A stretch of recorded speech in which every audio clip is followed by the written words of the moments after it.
الحمد لله رب العالمين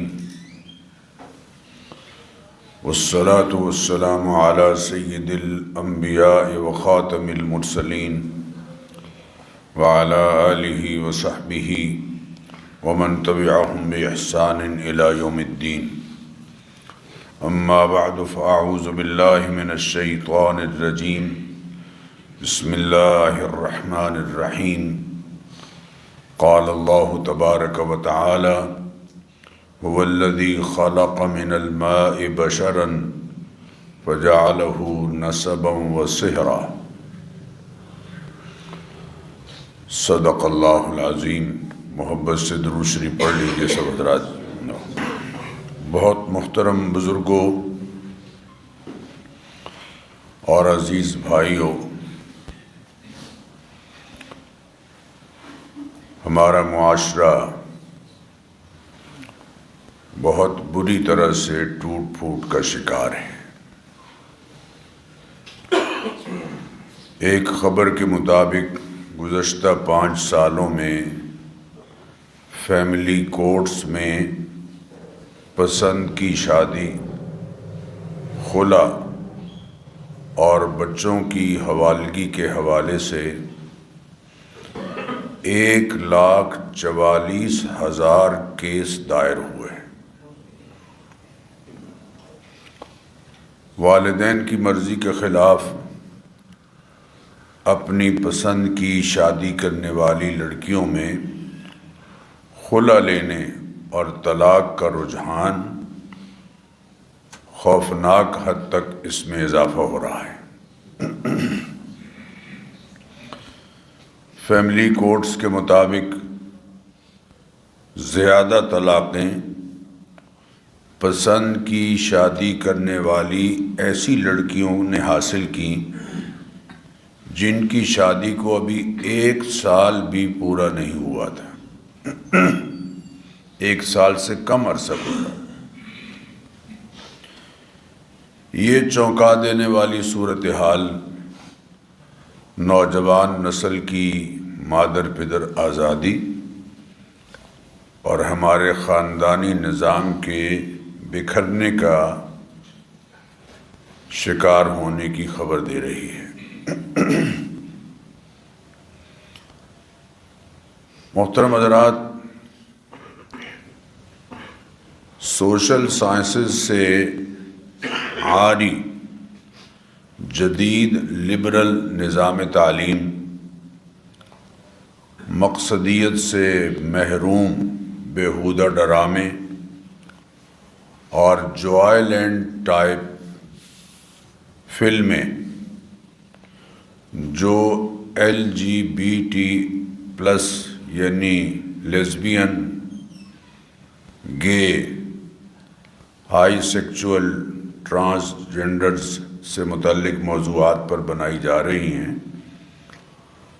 اور الیکٹرانک میڈیا کے ذریعے بعض فارن فنڈڈ NGOs اس سارے عمل کو ہمارے معاشرے میں عام کرنے کی کوشش میں مصروف ہیں، جس سے ہمارے سماج میں حیا اور خاندانی نظام کے بیریئرز کو بہت بری طرح سے توڑا جا رہا ہے.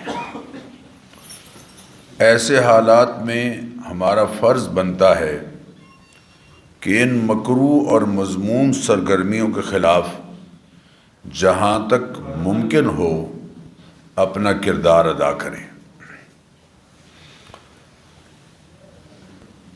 چند باتیں بہت قابل توجہ ہیں. قرآن حکیم نے یہ حقیقت بیان کی ہے کہ خالق کائنات نے انسان کو محض ایک فرد کی حیثیت سے نہیں بلکہ اجتماعی زندگی کے لیے پیدا کیا ہے. اس میں کوئی شک نہیں کہ وہ اپنے عمل کا انفرادی طور پر ذمہ دار ہے، لیکن اسے اللہ تعالیٰ نے ایک خاندان کا فرد بنایا ہے، قبائلی زندگی کا شعور بخشا ہے، بستیاں تعمیر کرنے اور متمدن معاشرے کا سلیقہ عطا فرمایا ہے۔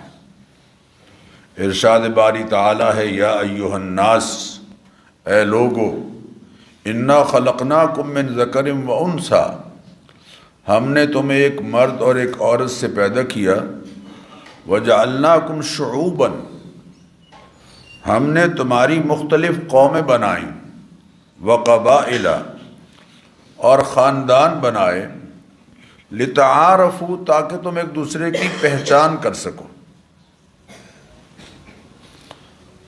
انسانی معاشرے کی ابتدا خاندانی تنظیم سے ہوتی ہے، اور ایک مستحکم خاندان کی ابتدا مرد اور عورت کے باہمی جائز تعلق سے ہوتی ہے، نکاح کے رشتے کی صورت میں۔ نسل انسانی میں پہلا قائم ہونے والا پاکیزہ رشتہ نکاح کا رشتہ ہے، باقی سارے رشتے اس کے بعد وجود میں آئے۔ اللہ تعالیٰ نے مرد اور عورت کے اس تعلق کے جائز اور ناجائز ہونے کی حدود اور اس تعلق کو جاری رکھنے، باقی رکھنے کے بارے میں ہدایات بہت تفصیل سے بیان کی ہیں۔ یعنی بعض ارکان اسلام کے بارے میں اتنی تفصیل آپ کو قرآن کریم میں نہیں ملے گی جتنی تفصیل کے خاندانی نظام کے یا مرد اور عورت کے نکاح کے رشتے کے حوالے سے تفصیلات قرآن کریم میں موجود ہیں۔ عائلی زندگی کو ہمارے دین نے دین قرار دیا ہے۔ ہم اسے دنیا سمجھتے ہیں، دنیا داری، ہمارے دین نے اس کو دین داری قرار دیا ہے۔ نبی اکرم صلی اللہ علیہ وسلم نے فرمایا، من تزوج فقد استکمل نصف الدین، جس نے شادی کی اس نے اپنا آدھا دین مکمل کیا۔ قرآن کریم نے اس تعلق کو اللہ تعالیٰ کے انعامات میں سے قرار دیا ہے۔ وَمِنْ آيَاتِهِ أَنْ خَلَقَ لَكُم مِّنْ أَنفُسِكُمْ أَزْوَاجًا لِتَسْكُنُوا إِلَيْهَا وَجَعَلَ بَيْنَكُم مَّوَدَّةً وَرَحْمَةً، ہمارے انعامات میں سے ایک انعام یہ بھی ہے کہ ہم نے تمہارے جوڑے بنائے ہیں تاکہ یہ رشتہ تمہارے لیے راحت اور تسکین کا سامان ہو، اور اس رشتے کو مضبوط رکھنے کے لیے اللہ تعالیٰ نے تمہارے درمیان محبت اور مودت کا رشتہ قائم کیا ہے، محبت اور شفقت پیدا کر دی۔ بلکہ سورہ فرقان میں اسی رشتے کو آگے بڑھاتے ہوئے ارشاد فرمایا، هو الذی خلق من الماء بشرا، اللہ تعالیٰ نے انسان کو پیدا کیا، فجعلہ نسبا وصہرا، اور اس کے دو رشتے بنائے، ایک نسب کا یعنی ماں باپ کا رشتہ، وصہرا، اور ایک سسرالی رشتہ۔ یعنی نسبی اور سسرالی رشتے کا ذکر دراصل زوجین کے تعلق کی توسیع ہے، اور خاندان کی جو بنیادی اکائی ہے، یونٹ ہے، اس کا سنگ بنیاد ہے۔ اسلام نے خاندانی نظام کو مربوط رکھنے کا حکم دیتے ہوئے رشتوں کا لحاظ رکھنے اور رشتوں کو برقرار رکھنے کی تعلیم دی ہے۔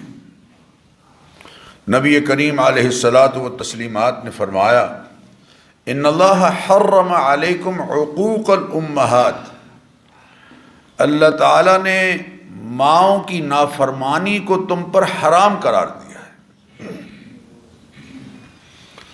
ایک موقع پر نبی کریم علیہ الصلاۃ والتسلیمات سے پوچھا گیا، بلکہ آپ نے فرمایا، الا انبئکم باکبر الکبائر، میں تمہیں سب سے بڑا گناہ کیا ہے اس کے بارے میں نہ بتاؤں؟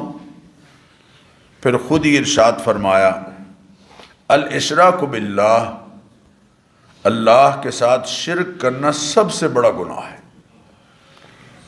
اور پھر فرمایا وعقوق الوالدین، ماں باپ کی نافرمانی سب سے بڑا گناہ ہے۔ بنو سلمہ قبیلے کے ایک صاحب نے نبی اکرم صلی اللہ علیہ وسلم سے پوچھا کہ یا رسول اللہ، میرے والدین کے چلے جانے کے بعد بھی ان کا مجھ پر کوئی حق ہے یا ان کے ساتھ میں صلہ رحمی اور حسن سلوک کر سکتا ہوں؟ آپ نے فرمایا 5 کام ایسے ہیں کہ جن کے کرنے سے ان کے ساتھ حسن سلوک جاری رہے گا اور وہ تمہارے ذمہ ایک طرح سے باقی ہیں۔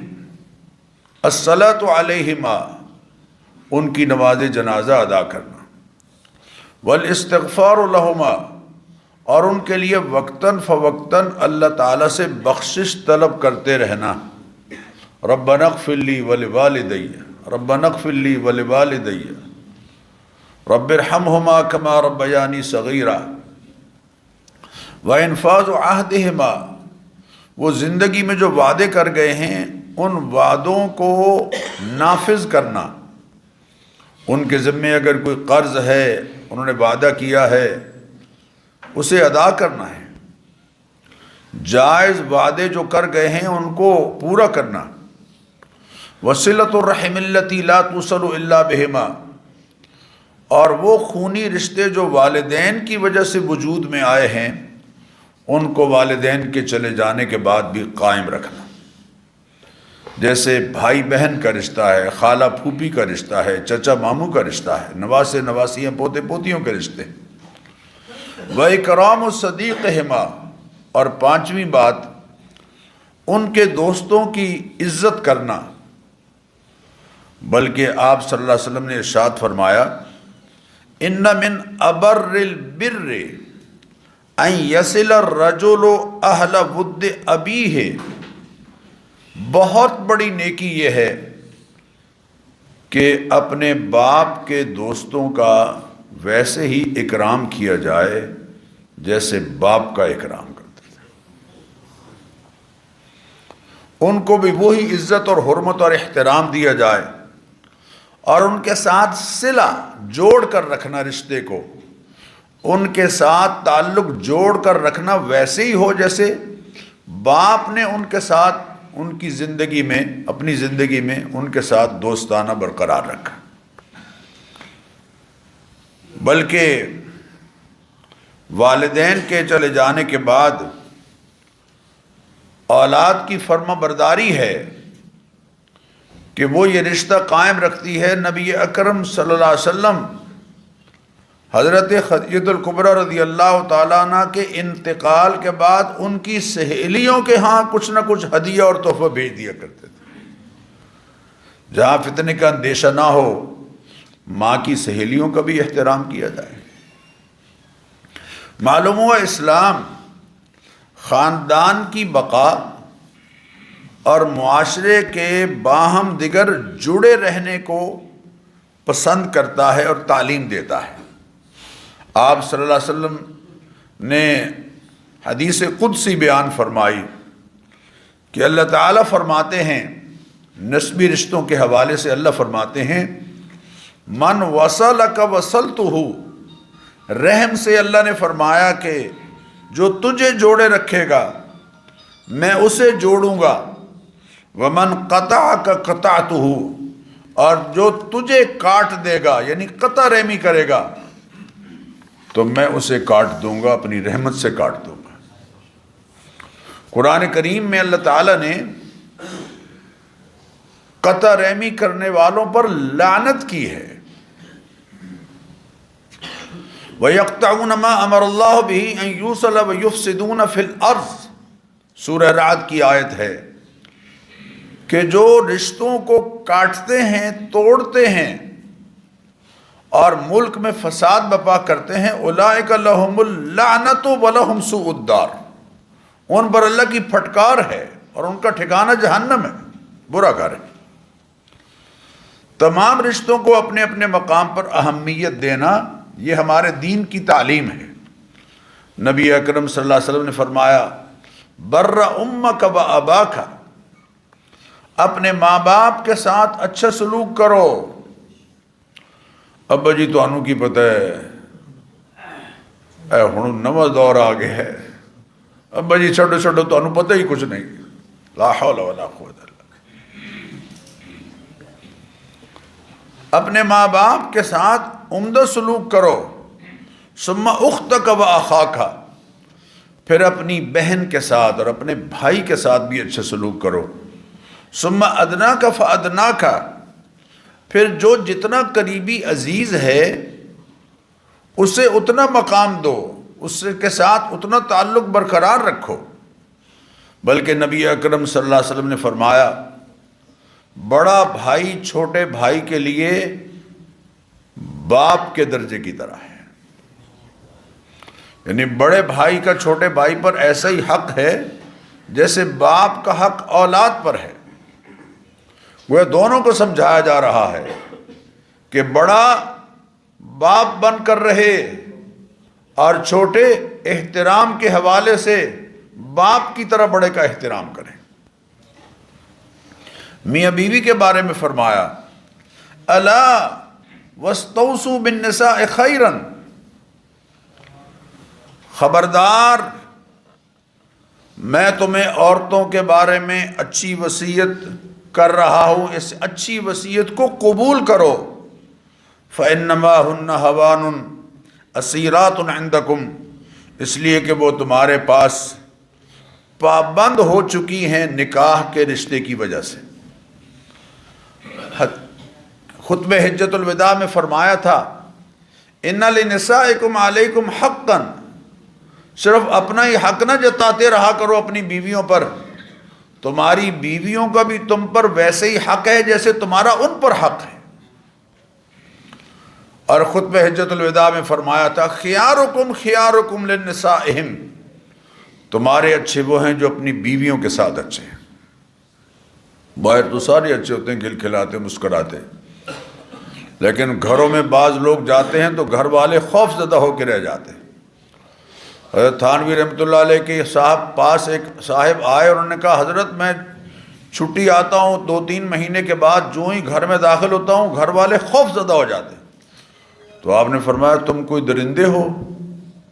کوئی خوف زدہ تو گھر والے درندوں سے ہوتے ہیں، انسان تم انسان ہو، انسان ان سے ہے۔ لا یفرق مومن مؤمنۃ، کوئی مومن اپنی ایمان والی بیوی سے نفرت نہ کرے، اے لا یبغضها، نفرت نہ کرے، ان کرہ منہا خلقا رضی آخر، اگر اس کی ایک عادت ناپسند ہے تو دوسری تمہارے لیے فائدہ مند ہوگی۔ اگر بد خلق ہے تو بد کردار نہیں ہے۔ بیویوں کی تو اللہ تعالیٰ نے سفارش کی وعاشروہن بالمعروف، ان کے ساتھ بھلے کا سلوک کرو۔ فإن کرہتموہن، اگر تم انہیں ناپسند سمجھتے ہو، فعسى ان تکرہوا شیئا ویجعل اللہ فیہ خیرا کثیرا، تو ہو سکتا ہے ایک چیز کو تم ناپسند جان رہے ہو، اللہ نے کسی اور حوالے سے اس میں تمہارے لیے خیر کثیر رکھ دی ہو۔ اللہ نے اس کے ذریعے سے تمہیں صالح اولاد عطا فرمائی، وہ تمہارے مال، تمہاری عزت، تمہاری ناموس، تمہاری اولاد کی محافظ ہے، اچھی تربیت کرنے والی ہے۔ ان تمام تعلیمات سے یہ حقیقت سامنے آ رہی ہے کہ اسلام خاندانی نظام کو مضبوط اور مستحکم رکھنا چاہتا ہے، اور خاندانی نظام کے تمام تر اسباب سے بچاؤ کی تعلیم دیتا ہے۔ میرے بزرگوں اور دوستو، خاندانی نظام کے ٹوٹنے کے چند اسباب ہیں۔ چونکہ ہمارے پاس وقت بڑا محدود ہوتا ہے اس لیے میں چند کا ذکر کرتا ہوں۔ کچھ داخلی اسباب ہیں، ان میں سے ایک بڑا سبب مذہب سے دوری ہے اور مطلوبہ تربیت کا فقدان ہے۔ حقوق سے ناآشنا ہونا ہے، حضرت عمرو بن العاص رضی اللہ تعالیٰ عنہ نے فرمایا تھا ایک اپنے ساتھی سے جن کے بارے میں انہیں کچھ رپورٹ ناپسندیدہ پہنچی ان کے گھر والوں کی طرف سے، تو فرمایا تھا یا عبداللہ، اے عبداللہ، علم اخبر، کیا تمہیں یہ بات معلوم نہیں ہے ہوئی انک تصوم اللیل وتقوم اللیل، انک تصوم النہار وتقوم اللیل، تمہارے بارے میں پتہ چلا ہے کہ تم بڑے روزے رکھتے ہو اور راتوں کو بڑے بڑے قیام کرتے ہو۔ قلت بلا، تو کہنے لگے ہاں واقعتاً ایسا ہے جی۔ قال فلا تفعل، آپ نے فرمایا مسلسل نفلی روزے نہ رکھو، سم وافطر، کبھی روزہ رکھ لیا کرو، کبھی افطار کیا کرو۔ وقم ونم، راتوں کو کھڑے ہو کے تہجد بھی پڑھا کرو لیکن سویا بھی کرو۔ فإن لجسدک علیک حقا، اس لیے کہ تمہارے وجود کا اور تمہارے جسم کا بھی تم پر حق ہے۔ وإن لزوجک علیک حقا، اور تمہاری بیوی کا بھی تم پر حق ہے۔ اور آخر میں فرمایا فأعط كل ذی حق حقہ، ہر حقدار کو اس کا حق دیتے ہوئے زندگی گزارو، ہر حقدار کو اس کا حق دیتے ہوئے زندگی گزارو۔ مسئلہ ہمارے ہاں یہ ہے کہ ہم پر جو دوسروں کے حقوق ہیں، ہم ہر ایک کے حقوق سے انہیں آگاہ نہیں کرتے۔ نبی کریم علیہ الصلاۃ والتسلیمات نے فرمایا تھا کہ تؤدون الحق الذی علیکم، دوسروں کے جو حقوق تم پر فرض ہیں اپنا فرض نبھاتے رہو۔ آج پوری دنیا میں ہماری زبانوں پر ایک نعرہ ڈال دیا گیا ہے کہ یہ میرا حق ہے میں لے کے رہوں گا، ہر ایک کی زبان پہ یہ میرا حق ہے میں لے کے رہوں گا۔ اس نعرے نے دنیا کے امن کو بے چینی سے بدلا ہے۔ ہمارا دین کا دیا ہوا نعرہ یہ ہے کہ یہ میرا فرض ہے، میں اسے ادا کر کے چھوڑوں گا۔ تؤدون الحق الذی علیکم، دوسروں کے جو حقوق تم پر فرض ہیں اپنا فرض نبھاتے رہو۔ وتسألون اللہ الذی لکم، اور جو تمہارا اپنا حق بنتا ہے اس کے لیے اللہ سے سازگار ماحول اور بہتر حالات کی دعا کرتے رہو۔ بیوی سے کہا، اللہ اکبر، والمرأة، حدیث کے الفاظ ہیں والمرأة راعیة علی بیت زوجها وولدہ، کہ عورت اپنے شوہر کے گھر میں اس کے گھر اور اس کی اولاد کی نگران ہے۔ فحقکم علیہن، تمہارا اس پر یہ حق ہے، اللہ یؤتین فرشکم من تکرہون، کہ تمہارے بستر کی حرمت کو پامال نہ ہونے دے۔ ولا یأذن فی بیوتکم لمن تکرہون، اور تمہارے گھر میں ہر ایسے فرد کو آنے کی اجازت نہ دے جس کا آنا تمہیں پسند نہیں ہے۔ عورت چند منٹ میں مرد کی نگاہ کے پس منظر کو جان جاتی ہے۔ اس لیے قرآن نے ازواج مطہرات کا ذکر کرتے ہوئے کہا فلا تخضعن بالقول، تمہارے جب تم کسی غیر مرد کے ساتھ بات کر رہی ہو تو تمہارے لہجے میں لوچ نہیں ہونی چاہیے، لوچدار لہجہ نہ ہو۔ فیطمع الذی فی قلبہ مرض، کہیں جس کے دل میں بیماری ہے وہ کوئی غلط توقع نہ لگا بیٹھے۔ وقلن قولا معروفا، کھری کھری بات کیا کرو۔ اسی طرح ہمارے ہاں جو خاندانی نظام ڈسٹرب ہو رہا ہے وہ مقامی روایات سے دستبرداری ہے۔ ہمارے ہاں رکھ رکھاؤ، بڑوں کا لحاظ، بڑوں کا ادب،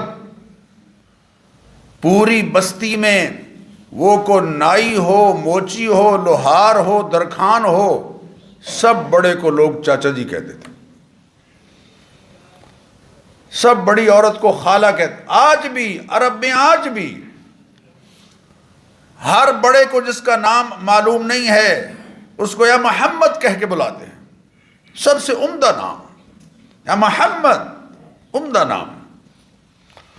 اور جو خاتون جس کا نام نہیں اس کو پیچھے سے آواز دینی ہے اگر تو اس کو خدیجہ یا خدیجہ، اور کم عمر ہے تو یا عائشہ، احترام کا نام. ہمارے ہاں چاچا جی، خالہ جی، ماسی، ہم نے تو کام کرنے والی کا نام ماسی رکھ دیا ہے. حیرانی ہے، بالکل اپنی روایات سے دستبرداری.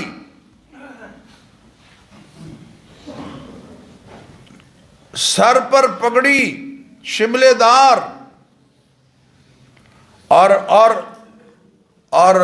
ایچکن اور سلیم شاہی جوتا، یہ نوابوں کا لباس تھا. ہم نے گیٹ کھولنے والے گارڈ کو پہنا دیا ہے. آپ ذرا مجھے بتائیں کہ کسی زمانے میں ڈاکیے کو پگڑی پہنائی جاتی تھی، ڈاکیے یا جو ریل گاڑی میں جو کھانا سپلائی کرنے والے ہیں ان کے ساتھ پگڑی کا کیا تعلق؟ نام تک بدل دیے. خلیفہ ہمارے ہاں سب سے محترم نام، نائی کو خلیفہ کہنے لگ گئے. اور بہت ساری باتیں ہیں، چھوڑیں.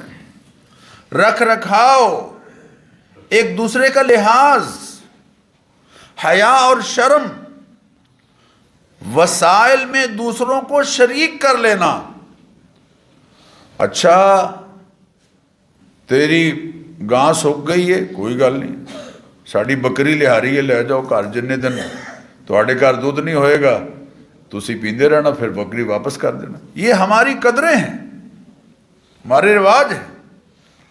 باہمی میل جول، عیدین کی تقریبات، یہ ساری کی ساری باہمی میل جول، اور کئی رسمیں ایسی. اسی طرح میرے بزرگوں اور دوستوں، خاندانی نظام کے ڈسٹرب ہونے میں ایک بڑی وجہ یہ بھی ہے کہ رشتوں کے تعین میں غیر ذمہ دارانہ رویہ ہے. آئیڈیل کی تلاش، اور آئیڈیل کی تلاش کرتے کرتے اس سٹیج پر پہنچ گئے کہ اب رشتے آنے رک گئے. سیدنا عمر رضی اللہ تعالیٰ عنہ نکاح کے لیے فرمایا کرتے تھے کہ صالح خاندان کا انتخاب کرو، اس لیے کہ نسلوں کی خفیہ تاثیر ہوتی ہے. ایک اعرابی نے، ایک دیہاتی نے اولاد پر اپنے احسان کا ذکر کرتے ہوئے کہا تھا، وَأَوَّلُ إِحْسَانِي إِلَيْكُمْ، میرے بچوں میرا تم پر پہلا احسان یہ ہے کہ تخیری لما جدت الاعراق بعد عفافها، میں نے تمہارے لیے اچھے خاندان کی پاک دامن عورت کا چناؤ کیا ہے. نبی کریم علیہ السلام نے فرمایا تنکح المرأة لأربع، کسی خاتون کے ساتھ نکاح 4 وجہ سے ہوتا ہے. لمالہا، اس کے مال کی وجہ سے، وہ بڑے سرمایہ دار باپ کی بیٹی ہے. ولحسبہا، سوشل سٹیٹس کی وجہ سے. ولجمالہا، اس کے شکل و صورت کی وجہ سے. ولدینہا، اس کی دینداری کی وجہ سے. فاظفر بذات الدین تربت یداک، بخاری شریف میں یہ حدیث ہے. بس دین کو پریفر کرو،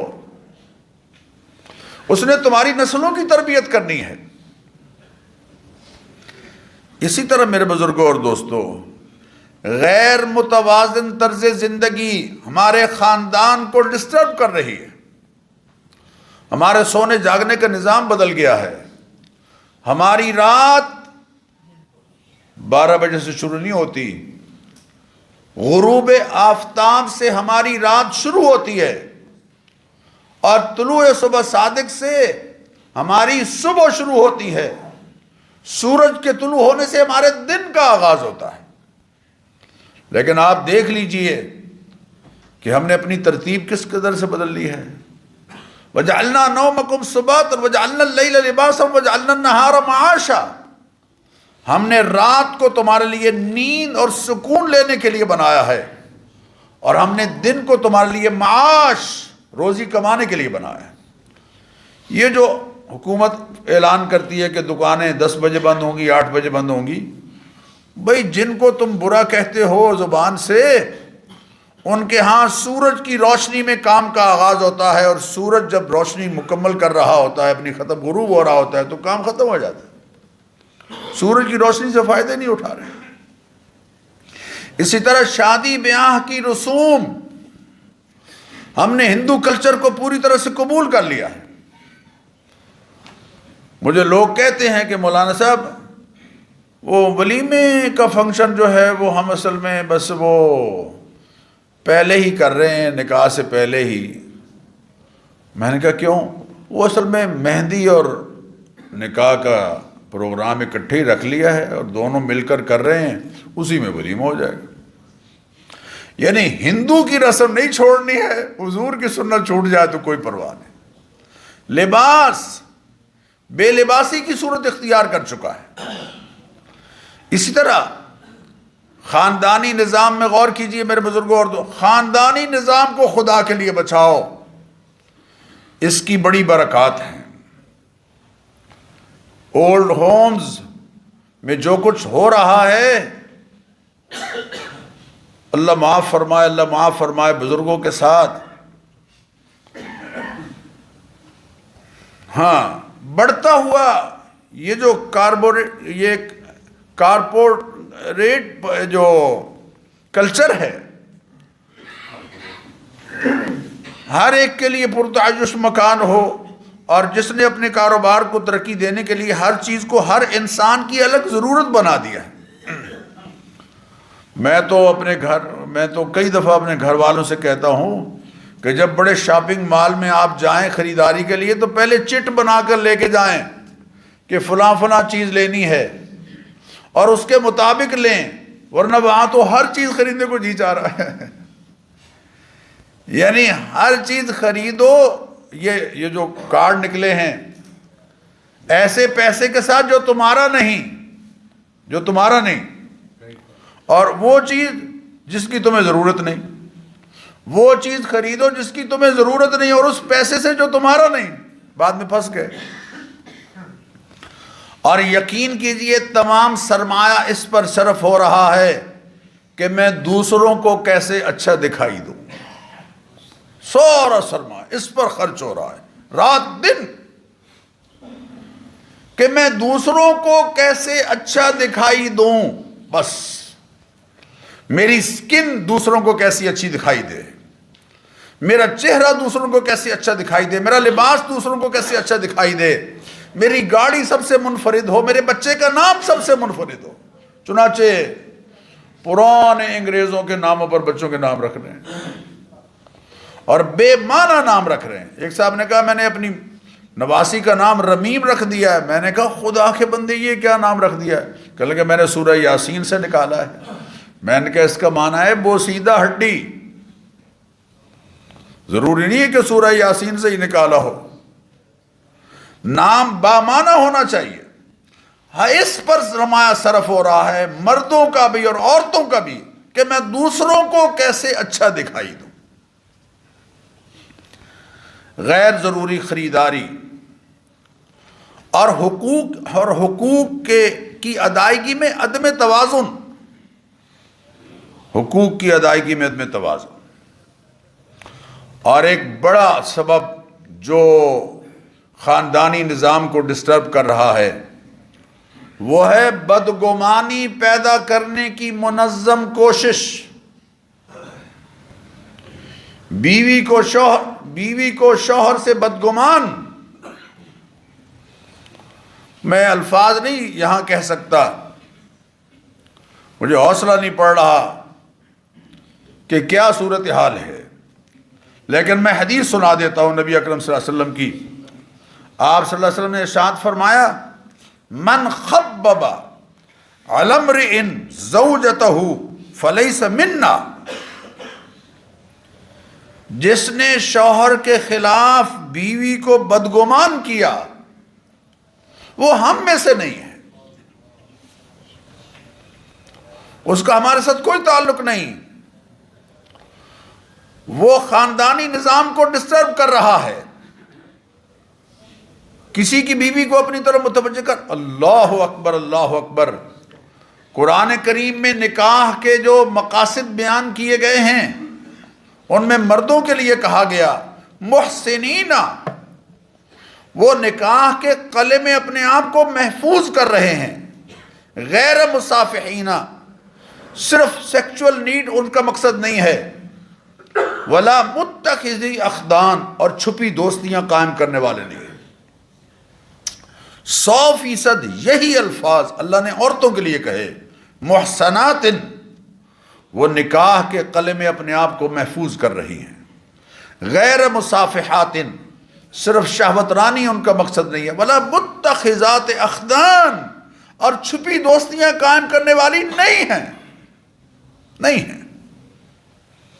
یہ ہے ہمارا دین تو ہمیں یہ تعلیم دے رہا ہے۔ صحیح مسلم میں ہے، نبی کریم علیہ الصلاۃ والتسلیمات کا یہ ارشاد گرامی مذکور ہے کہ شیطان اپنے کارندوں سے جب رپورٹ لیتا ہے، پوچھتا ہے کہ تمہاری آج کے دن کی کارگزاری کیا ہے، تو مختلف رپورٹس دیتے ہیں۔ ایک جو کمزور کا اس کا وہ کارندہ ہے، بچونگڑا، وہ کہتا ہے ما ترکتہ حتی فرقت بینہ وبین امرأتہ،